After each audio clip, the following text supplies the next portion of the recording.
ജീവിതത്തിൽ നിങ്ങൾ യാത്ര ചെയ്യുമ്പോൾ മാത്രമാണ് നമ്മളിൽ മാറ്റങ്ങൾ ഉണ്ടാവുന്നത്. നിങ്ങൾക്ക് കഴിയാവുന്ന രീതിയിൽ നിങ്ങളുടെ സാമ്പത്തിക ശേഷിക്ക് പറ്റുന്ന രീതിയിലുള്ള ചെറിയ യാത്രകളൊക്കെ ചെയ്യണം.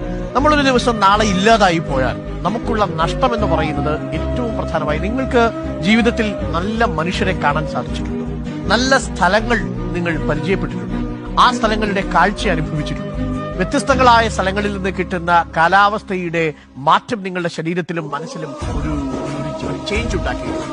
ഇതൊക്കെയാണ് അടിസ്ഥാനമായി ജീവിതത്തിന്റെ മൂല്യമായി നമ്മൾ കണക്കാക്കുന്നത്. നിങ്ങൾ കൂടുതൽ പണമൊക്കെ ഉണ്ടാക്കി ഫിക്സഡ് ഡിപ്പോസിറ്റ് വെച്ചിട്ട് വലിയ കാര്യമൊന്നുമില്ല. പ്രത്യേകിച്ച് ഈ റിട്ടയർ ചെയ്തിരിക്കുന്ന നമ്മളുടെ പ്രിയപ്പെട്ട മുത്തശ്ശന്മാരും മുത്തശ്ശിമാരും ഒക്കെ അവരുടെ മക്കൾക്കും കൊച്ചുമക്കൾക്കും ഒക്കെയുള്ള ഭാവി ജീവിതം സുരക്ഷിതമാക്കുന്നതിന് വേണ്ടി വലിയ രീതിയിൽ നിക്ഷേപങ്ങളൊക്കെ നടത്താറുണ്ട്. ആ നിക്ഷേപങ്ങളൊക്കെ നടത്തുന്നത് തെറ്റില്ല, പക്ഷെ എങ്കിലും അതിലൊരു നല്ല പങ്കും നിങ്ങളുടെ ജീവിതത്തിൽ ഈ സായാഹ്ന വേളകളിൽ മനോഹരമാക്കുന്നതിന് വേണ്ടി യാത്രകൾ ചെയ്യുന്നതിന് വേണ്ടി നിങ്ങൾ ഉപയോഗിക്കണം.